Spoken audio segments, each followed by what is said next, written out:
ამასობაში ათასობით ხალხი შეიყარა, ისე რომ ერთმანეთს თელავდნენ. პირველად დაიწყო ლაპარაკი თავის მოწაფეების მიმართ. მოერიდეთ ფარისეველთა საფუარს, რომელიც პირმოთნეობა. არაფერია დაფარული, რომელიც არ გაცხადდება და იდუმალი, რომელიც არ შეიცნობა.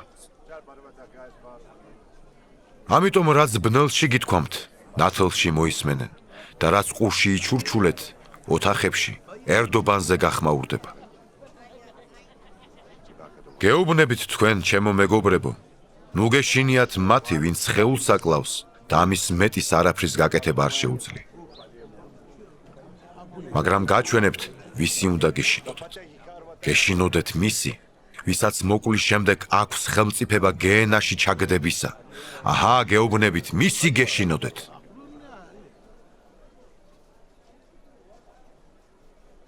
ანდა განა 5 ბეღურა, 2 ასარი არ აღირს.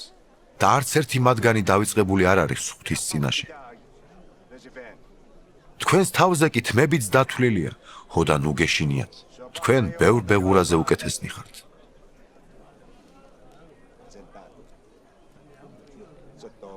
ამასაც გეტყვით.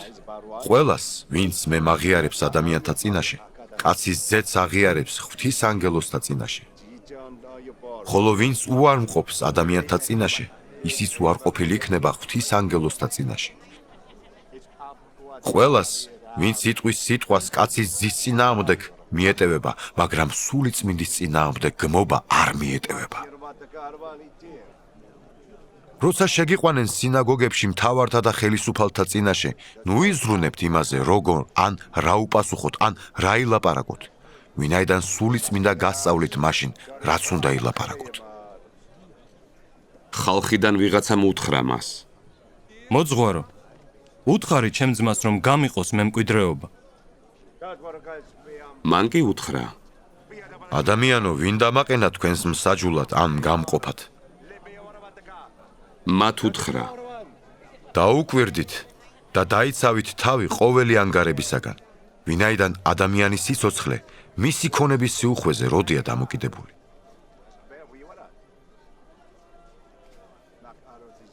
და უთხრა მათ იგავი. ერთ მდიდარ კაცს ყანაში კარგი მოსავალი მოუვიდა.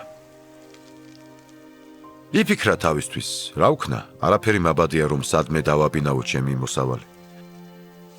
თქვა, აი რას ვიზამ. ჩემს ბეღლებს დავანგრევ, უფრო დიდებს ავაშენებ და იქ შევკრიბავ მთელ ჩემს ხორბალსა და დოვლათს. ვეტყვი ჩემს სულს. სულო, ბევრი სიკეთე გაქვს დაგროვილი მრავალი წლისათვის. მოისვენე, ჭამე, სვი, იმხიარულე.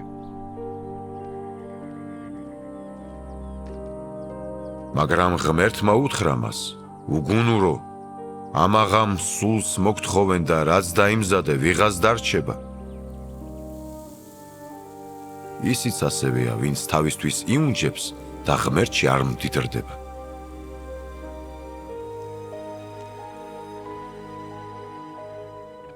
უთხრა თავის მოწაფეებს. ამიტომ გეუბნებით თქვენ, ნუ ზრუნავთ თქვენი სულისათვის. რა ჭამოთ, ნურც თქვენი სხეულისათვის, რით შეიმოსოთ. ვინაიდან სული საზრდოზე მეტია და სხეული სამოსელს. დააკვირდით ყორნებს.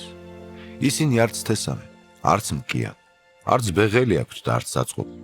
და ღმერთი არ ჩენს მათ. თქვენ კი რამდენად შობი ხართ ფრინველებს. რომელ თქვენგან შეუძლია ზრუნვით თავის სიმაღლეს წყრთა შემატოს. ხო და თუ უმცირესიც არ შეგიძლიათ, სხვაზე რაღა ზრუნო. შეხედეთ შროშანებს, როგორ იზრდებიან. არც შრომობენ, არც ართავენ.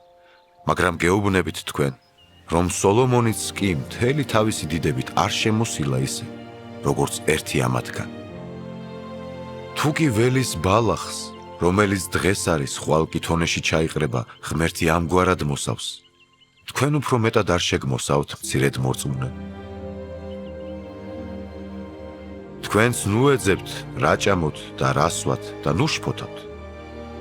ვინაიდან ყოველივე ამას ეძიებს ამ წუთის სოფლის ყველა ხალხი, თქვენმა მამამ იცის, რომ გჭირდებათ ესენი. არამედ ეძიეთ ღვთის სასუფეველი და ყოველივე ეს მოგეცემათ თქვენ.